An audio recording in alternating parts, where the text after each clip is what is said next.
I'm Dawson Schmidt here with the latest stories and developments in this week's Commodity Roundup on Trader PhD. U.S. corn exports entered their primary export season this past month, and they're kicking the season off with a bang. USDA export inspection data on Monday showed corn movements totaled 1.25 million metric tons last week, down 19% after setting a marketing year high the previous week. Total inspections for the 2024 and 25 marketing year reached 20.5 million metric tons, up 35% from a year ago. Higher shipments have been attributed to increased exports to Mexico, Japan, Colombia, and South Korea. Soybean exports are undergoing a seasonal decline. Inspections totaled 729,000 metric tons last week. Total shipments for the marketing year reached 33 million metric tons. That was still up 19% from last year, but has been slipping further below the 5-year average. Wheat export inspections rebounded last week, totaling 485,000 metric tons, driven by larger volumes to Japan and South Korea. And that kept total shipments this season 26% ahead of last year at 13.8 million metric tons. More fuel was added to the fire that is the current bull run in the cattle market. The USDA's Cattle on Feed report released last week continued to show a tight cattle supply for the feedlot herd. Headline in the report were feeder cattle placements, which totaled 1.64 million head in December, down 3.3% year over year. The number came in below market expectations, which expected a slight increase.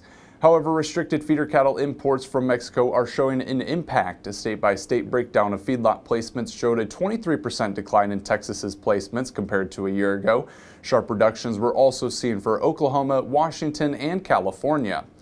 December marketings rose 1% to 1.74 million head. Meanwhile, the January 1 feedlot herd totaled 11.9 million head, down nearly 1% from a year ago. Heifers did account for about 39% of the January 1 inventory. The percentage dropped slightly from the October report and was about 1 percentage point lower than a year ago.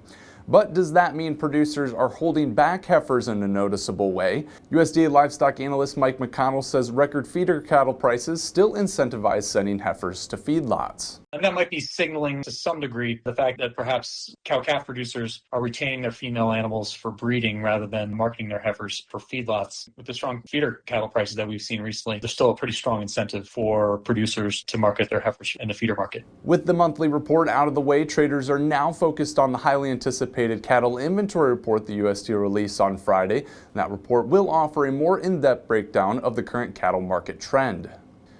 Retail egg prices are on the rise again, driven by low production due to highly pathogenic avian influenza impacting poultry farms. Data from the Bureau of Labor Statistics showed egg prices rose by 35% in December compared to a year ago, down to an average of $4.15 per dozen. However, prices were still below the 2023 peak when bird flu first ravaged U.S. flocks. Avian influenza has hit the poultry industry hard over the past few years, leading to multi-year lows in U.S. egg production. USDA data showed that table egg production totaled 93 billion eggs in 2024, down 1.4% from a year ago and the lowest since 2017. And that was also down 5.6% from the 2019 peak of 98 billion eggs. USDA economist Megan Schweitzer says limited supplies mean high egg prices will continue to be the trend in 2025. Thanks for watching. I'm Dawson Schmidt, and this has been Trader PhD.